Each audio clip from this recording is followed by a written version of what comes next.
India TV, आपकी आवाज।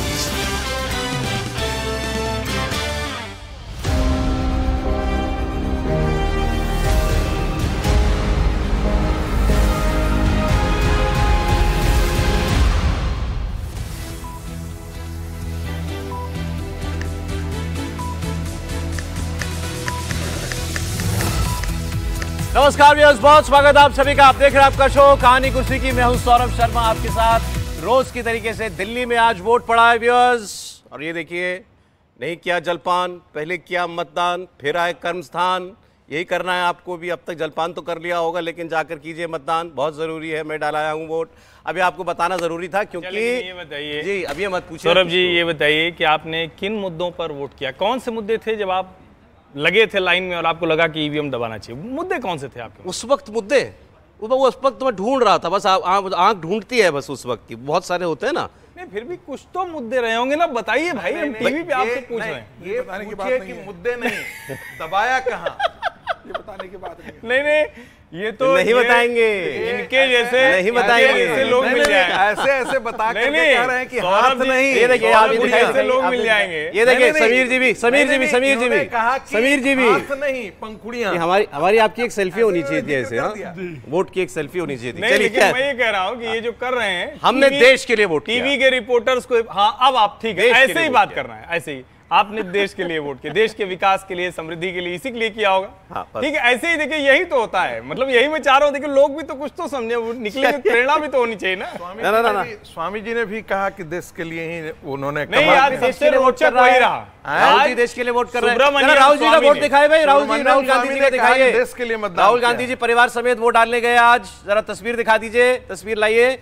राहुल गांधी गए, राहुल गांधी, प्रियंका जी थी साथ में, नहीं सौरभ जी, और रेहान थे साथ में प्रियंका जी के। सौरभ जी सबसे आगे उन्होंने बोला, ये शॉट्स ये आ गई तस्वीरें आ गई। एक पत्रकार ने कहा कि देश के भावी प्रधानमंत्री को प्रणाम कर लीजिए।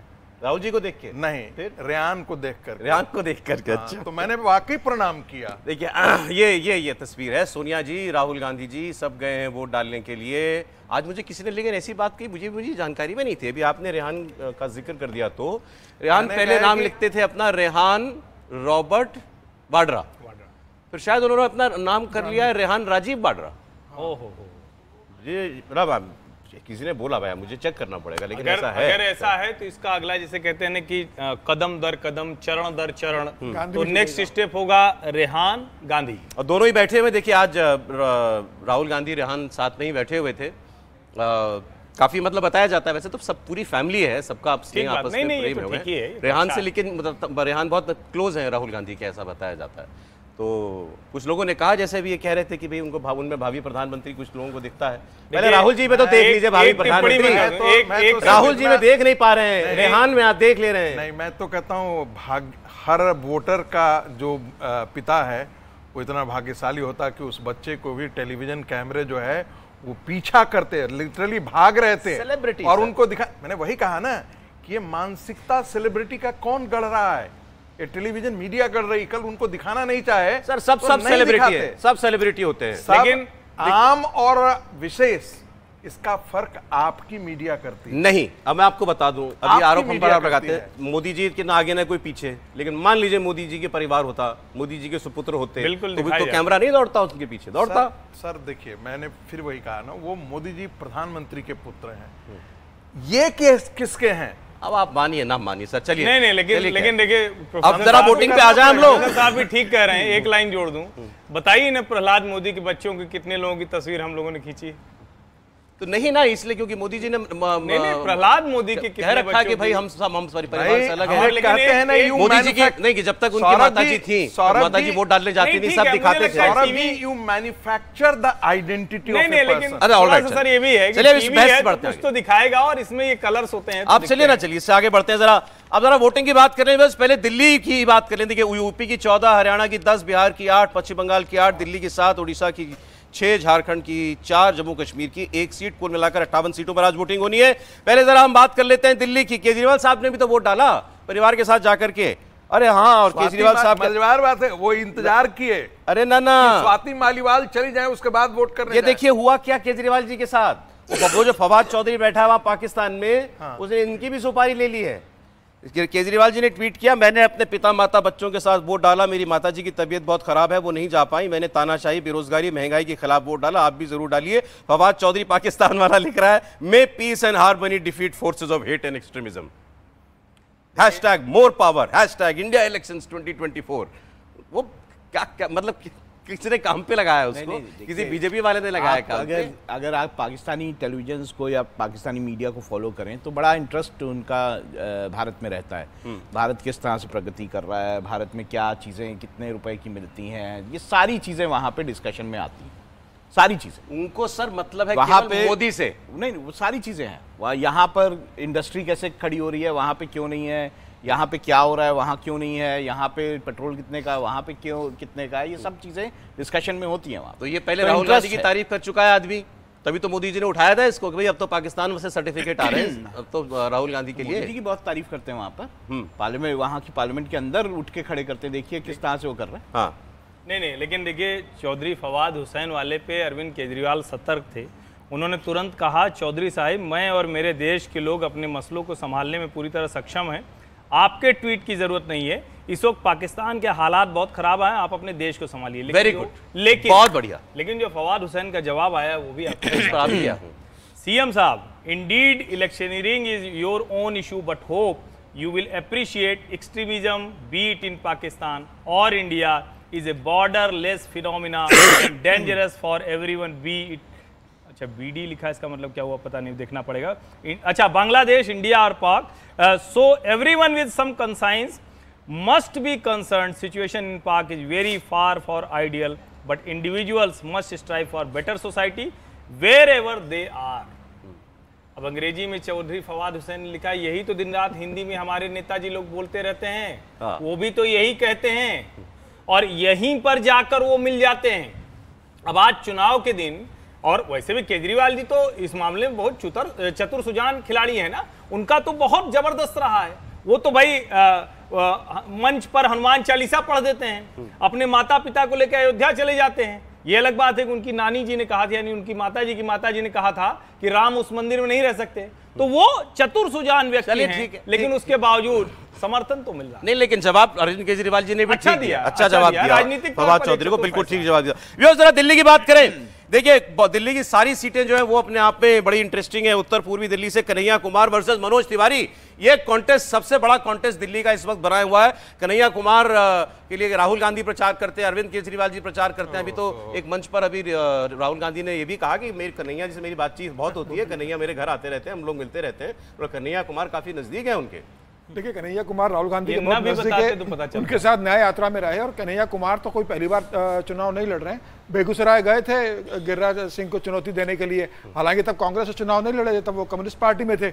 जब उन्हें लगा कि कम्युनिस्टों में कुछ बचा नहीं है तो अब कांग्रेस का कम्युनिस्टीकरण किया जाए, सब वामपंथीकरण किया जाए, कांग्रेस का कम्युनिस्टीकरण किया जाए। सारे कम्युनिस्ट लोग धीरे-धीरे जो तो कम्युनिस्ट के थे वो कांग्रेस में चले गए, राहुल गांधी के सलाहकार बन गए, प्रियंका गांधी के सलाहकार बन गए। कन्हैया अगर राहुल गांधी के कॉन्फिडेंट है तो खुद ही बता रहा है इसके मतलब कि भी कांग्रेस पार्टी कितनी, आपने सही कहा, कांग्रेस पार्टी का कम्युनिस्टीकरण कर दिया उन लोगों ने पूरा, और इसमें कोई दो राय नहीं। और इसलिए कन्हैया कुमार को टिकट दिया गया। सबने विरोध किया था कि कन्हैया कुमार को टिकट मत दो, टुकड़े टुकड़े गैंग की बात फिर निकलेगी, कांग्रेस असहज होगी, जवाब देना मुश्किल होगा। राहुल गांधी ने कहा नहीं, मेरा कन्हैया लड़ेगा दिल्ली से। आप देखो साहब, टिकट नहीं काट सकता, मेरा कन्हैया दिल्ली से लड़ेगा चुनाव। तो ऐसा फिर वो अंदर वाली बात कन्हैया सर एक बार जरा वोट बता दूं, वोट बता दूं। देखिए जो जैसे यशोदा अपने कन्हैया को सच्ची कह उत्तर पूर्वी दिल्ली में जहां कन्हैया कुमार मनोज तिवारी के सामने लड़ रहे हैं, एक तो मनोज तिवारी इकलौते सांसद थे दिल्ली के, 7 जीते थे पिछली बार भाजपा के, जिसको रिपीट किया बीजेपी ने, बाकी सबको बदल दिया था, सारे टिकट बदल दिया, मनोज तिवारी का टिकट नहीं बदला। इस सीट से जो विनिंग मार्जिन था वो था 3,66,000 वोट से मनोज तिवारी जीते थे, 25% वोट का मार्जिन था। अब ये मुझे बताइए, आप क्या कन्हैया कुमार में है इतना दम, लगा उनके पीछे राहुल गांधी खड़े हैं, केजरीवाल खड़े हैं, बना पाएंगे कुछ मुकाबला? इस बार भी मनोज तिवारी कम से कम 3 लाख मतों के अंतर से जीतेंगे, ये इसमें मुझे कोई संदेह नहीं दिखता है। मनोज तिवारी का टिकट नहीं कटा तो उसके पीछे ऐसा कुछ नहीं था कि वो सेलिब्रिटी हैं या क्या कुछ हैं। मनोज तिवारी को आप ठीक है, अलग अलग लोगों की अलग अलग पहचान होगी और कई लोग रिंकिया के पापा के नाम से, कई लोग अलग अलग नामों से जानते हैं। हालांकि रिंकिया के पापा जब उनसे सुनिए ना तो बड़ा उसका भी भावार्थ समझाते हैं वो बड़ा जबरदस्त तरीके से।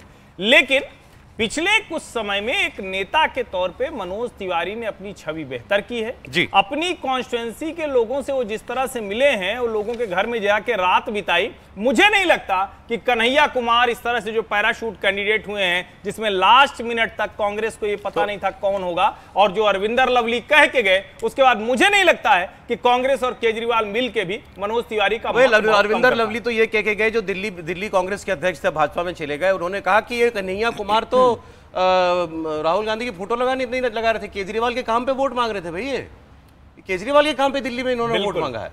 नेचुरली देखिए, मैं जहां तक समझता हूं दिल्ली में ज्यादा वोट जो है वो केजरीवाल के नाम पे ही पड़ेगा। कांग्रेस के नाम पर हमने देख लिया है कि पिछले चुनाव में वोट नहीं पड़ा। लेकिन मैं कन्हैया का चुनाव मैं कन्हैया के चुनाव पे ही आ रहा हूँ। मैं ओवरऑल तो बात करनी पड़ेगी ना दिल्ली में कि क्या हो रहा है। देखिए, आप चुनावों को 2014 से ही शुरू नहीं कर सकते, आपको पीछे जाना पड़ेगा थोड़ा सा। तो अगर आप बात करेंगे 2004 की, तो कांग्रेस का कितना परसेंट वोट था दिल्ली में? 54.8%। उसके बाद आप आ जाते हैं 2009 में 57 पॉइंट समथिंग। उसके बाद गिरना शुरू हुआ। उसके बाद बीजेपी की लहर आई, जिसमें बीजेपी ने 46.6 2014 में और 2015 में उठा के 56.9, 56% ओवरऑल वोट। पर तब भी अगर आप 2009 से कंपेयर करेंगे, वोट परसेंटेज बीजेपी का तब भी कम है। नहीं ठीक है, अब मैं बता रहा हूं कि इसलिए क्योंकि आप सिर्फ दो, देखिए मेरी आपसे कल भी बात हो रही थी, शाम वाले प्रोग्राम में, कॉफी वाले प्रोग्राम में बात हो रही थी। राहुल जी ने कहा, यही बात आपने कल बताई थी कि भाई कांग्रेस पार्टी भी 54% से 57% से यहाँ 15% आ गई 2014 में हुई। तो 57 तो बीजेपी हाँ, लेकिन हमने तब ये बात की थी सर, क्या हमने ये बात की थी कि क्या 2009 वाले हालात, यूपीए 2 वाले हालात आप मोदी 2 से कंपेयर कर सकते हैं क्या? देखिए, मैं अब फिर इस पे आ जाते हैं। 2014 में पूरी तरह से लहर थी कि भाई हटाना है कांग्रेस को, ध्वस्त हो चुके हैं, भ्रष्टाचार है, और मोदी जी एक विकल्प के तौर पर सामने था। 2000 आप उसके बाद 19 का चुनाव देखें, पूरी तरह से नेशनलिस्ट लहर थी। आज कौन सी लहर? क्या पता नहीं, मैं यही बोलूं, आज कौन सी बड़ी लहर? सौरभ जी, इसलिए आप कह रहे बीजेपी का वोट नीचे जाएगा। मैं ये मानता हूं कि यहाँ पे कांटे की टक्कर और बीजेपी का कन्हैया और मनोज तिवारी कन्हैया कुमार के केस में मेरे को लगता है कन्हैया कुमार ये चुनाव हारेंगे। ऐसा हारेंगे सर। देखिए बहुत सारी सीटें, सिर्फ 1.5 लाइन। 2004 की तुलना 24 से कैसे हो सकती है? 57% तब पाते थे, तब कौन लड़ता था? तब भाजपा कांग्रेस लड़ती थी। आज केजरीवाल जैसा इतना भीमकाय विशालकाय व्यक्ति है जो 62 और 67 सीटें जीतता है, उसके बावजूद भारतीय जनता पार्टी अगर 56.9 यानी 57% नई दिल्ली की सीट, इसका मतलब इनका कोई आधार नहीं बचा। अरे अब मैं सुनवा भी देता हूँ ना आपको। मनोज तिवारी और कन्हैया कुमार का हमारे पास जरा रिएक्शन है, दोनों क्या कह रहे हैं एक बार जरा छोटा छोटा रिएक्शन सुना दिए जल्दी से। कोई चुनौती नहीं हो सकता जब भारत की रफ्तार इतनी तेजी से चल रही हो। चुनौती जो लोग हैं वो अपनी पार्टी के लिए है, जिसके आने से उनकी पार्टी ही खंड खंड हो गई हो, वो दूसरे को चुनौती क्या दे सकते हैं। रही बात कि अब ये देश भारत माता की जय के साथ है। जो भारत के टुकड़े टुकड़े करने की मंशा रखते हैं, जो खुद ही देशद्रोह के आरोप में हों, वो शायद आज घूमेंगे भी नहीं, दिखेंगे भी नहीं। अभी से उनकी टूरिस्ट होने, जो टूरिज्म का समय था, पूरा हो जाएगा। क्लेम करते हैं कि 400 पार, और कह रहे 300 सीटें जीत चुके हैं। बधाई हो उनको, तो जीत ही गए हैं तो घर में बैठ जाएं, टेबल लगा करके क्यों बाहर बैठे हुए हैं बूथों के। 400 पार एक्चुअली वो सीट की बात नहीं कर रहे हैं, पेट्रोल का दाम बता रहे हैं। और सर कांग्रेस की 700 सीटें आ रही हैं दिल्ली में। कांग्रेस की नहीं, इंडिया अलायंस की आएगी। 4 आम आदमी पार्टी की आएगी, 3 कांग्रेस पार्टी की आएगी। कन्हैया कुमार देखिए, कन्हैया बोलने के उस्ताद है। उनको कहा कि भाई वो तो कह रहे हैं जीत चुके चुनाव, बोले में घर बैठ जाए, यहाँ क्यों धूप में घूम रहे हैं फिर बीजेपी वाले। देखिए वो चाहे जो कुछ भी कहें, कन्हैया एक चीज जान लेना चाहिए कि ये बात सही कह रहे हैं कि कांग्रेस का वामपंथीकरण हो गया है, और जो कांग्रेस का जो इंटेलेक्चुअल सेल है पूरा जी, वो आप सारे दिल्ली यूनिवर्सिटी और जेएनयू के जितने गिरोह था वो सारा आज के दिन में है। आप किसी नजदीकी से पूछिए कांग्रेस पार्टी के जो पहले इंटेलेक्चुअल सेल के हिस्से होते हैं, आकर के वो बताते हैं, वो कहते हैं कि संगीत जी वो पूरा का पूरा गिरोह जो है सारा जेएनयू वाले चले गए अंदर। नतीजा ये है कि आप जो राहुल गांधी में ये सब सारा जो नया वोकेबलरी देख रहे हैं सोशल जस्टिस का, ये सारा का सारा है, ये सारा वामपंथी गिरोह का वो वोकेबलरी है। ठीक है। अब रही बात कि क्या वो जीत सकते हैं, आपको याद होना चाहिए 2016 में जो जेएनयू कांड हुआ था, उसके बाद से टुकड़े टुकड़े गैंग के करीब ये और होते गए, लेकिन कन्हैया कुमार बुरी तरीके से जिसे कह सकते हैं, और मैं आपको फिर बताता हूं, जो मैनेजमेंट है, एक आया है मेरे पास मैसेज एक व्यक्ति का जो पूरा ये रिसर्च ही कर रहा है उत्तर प्रदेश में, the booth management of Bharatiya Janata party is terrific. अच्छा, terrific, all over in Delhi के लिए अभी वो बताया। अच्छा, ठीक, बोला टेरिफिक है। ओके, ठीक। नई दिल्ली की सीट व्यूअर्स, नई दिल्ली इस बार सोमनाथ भारती वर्सेस बांसुरी स्वराज। बांसुरी स्वराज जी को टिकट इस बार दिया है। देखिए, सुषमा जी की बेटी हैं, मीनाक्षी लेखी का टिकट यहाँ से कटा है, वो तो मंत्री भी हैं, और बहुत ज़्यादा मतलब नॉन फैमिलीज के लोगों को टिकट ऐसे नहीं दिए गए इस बार, जैसे उन्हीं का टिकट काट दिया गया, पूनम महाजन का टिकट, उनका टिकट जो है वो इस बार कट गया है, लेकिन इनको टिकट मिला है। इस सीट पर बीजेपी का मार्जिन पिछली बार था, मीनाक्षी लेखी अजय माकन से जीती थी 2,56,000 वोट से। अब बांसुरी स्वराज जो है पहली बार किस्मत आजमा रही है अपनी चुनावों के अंदर, बोलने की माहिर हैं, अच्छा मतलब बात करती है तो लगता है कुछ वजन तो है। देखिए, मुझे लगता है कि नई दिल्ली सीट पर कई बार ये चर्चा भी हो चुकी है, पहले भी ये बात होती रही। नई दिल्ली सीट एक ऐसी सीट है जो भारतीय जनता पार्टी के लिए बहुत शानदार सीट है। ओके। मीनाक्षी लेखी को जब टिकट नहीं मिला तो ये कहा गया कि आखिर क्या कोई वजह थी, किस वजह से उनको हटाया गया, लेकिन अगर आप ध्यान से देखें तो भारतीय जनता पार्टी ने, अब चूंकि सुषमा स्वराज की बेटी है बांसुरी स्वराज, तो इसलिए उनको उस तरह से देखा जाता है, लेकिन जितने टिकट दिए गए एक मनोज तिवारी और एक रामवीर विधूड़ी, इन दोनों को हटाइए तो अभी ये तुरंत के पदाधिकारी थे। ये बांसुरी स्वराज पदाधिकारी, हर्ष मल्होत्रा और कमलजीत सहरावत पदाधिकारी, और एक चंदोलिया पदाधिकारी। प्रवीण खंडेलवाल सीधे नहीं थे, लेकिन जो भाजपा के व्यापारी संगठन से हो उससे जुड़े हुए थे। तो नई दिल्ली में कोई दिक्कत नहीं लगता कि नई दिल्ली में कोई भी जरा सा भी, और बहुत से लोग सुषमा स्वराज को एक तरह से देखते हैं ना, जैसे हर नेता में कोई कोई छवि देखी जाती है।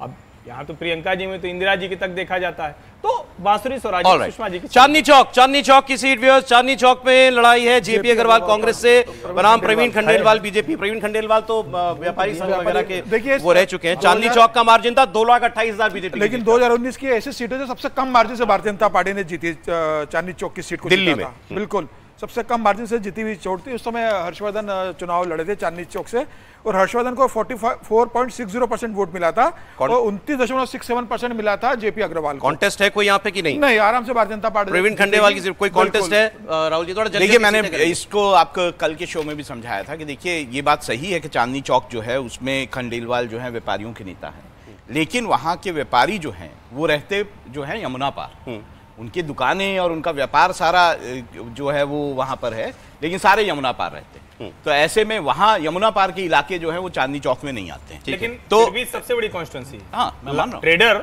More than 17%। मैं आपको बता रहा हूँ, वो जो वोटर्स है ना, वो यमुना पार के वोटर्स। नहीं, जो वोटर भी हैं उस कॉन्स्टिट्यूंसी में 17% से अधिक व्यापारी हैं। वो आप ठीक कह रहे हैं, यमुना पार में है। अच्छा, पर मुस्लिम बहुल्य इलाका भी है ये। जो मैं ट्रेडर की सीट की बात कर रहा हूं, मुस्लिम बहुल्य इलाका इतनी आसान वो एक और सीट जहां पर एक बार ये तो दो बार के सांसद है परवेश वर्मा, इनका टिकट खड़ा पश्चिमी दिल्ली से, और ये दिल्ली में सबसे ज्यादा मार्जिन से जीती थी भाजपा। परवेश वर्मा 5,78,000, 5.6 लाख वोट से दिल्ली के अंदर। नहीं, ज्यादा मार्जिन वालों से बीजेपी कुछ नाराज है। 5.6 लाख। और इस बार महाबल मिश्रा आम आदमी पार्टी से, और यहाँ कमलजीत सहरावत वो भारतीय जनता पार्टी से लड़ रहे हैं। पश्चिमी दिल्ली मतलब थोड़ा वेस्ट दिल्ली पंजाबी इलाका है, पंजाबी इलाका भी जाट। देखिए, मुझे लगता है कि दिल्ली के जो 7 सीटों के बारे में मैं ये कह सकता हूं कि भारतीय जनता पार्टी एक कंफर्टेबल मेजोरिटी से जीतने जा रही है 7 की 7 सीटें। ठीक है, मैं आपको फिर बता रहा हूँ, ये कोई ऐसा नहीं कि मैं थोड़ा इमोशनल होकर के बात कर रहा हूँ या कोई पक्षवा, जो आंकड़े बताते हैं। इमोशनल हो रहे हैं, कविता भी कह रहे हैं और गुस्सा भी करते हैं, दोनों वायरल हो रहे हैं। नहीं, तो देखिए, एक कहा जाता है शठम साठ्यम समाचरेत। आप एक समय तक ही आप बर्दाश्त कर सकते हैं, हर की एक मर्यादा होती है। एक होता है ना इलास्टिसिटी, कहाँ तक उसको खींचा जाए, है ना, जंग कहाँ तक टाला जाए। एक बड़ी पुरानी कविता है, और तू भी है राणा का बंसज, फेंक जहाँ तक भाला जाए।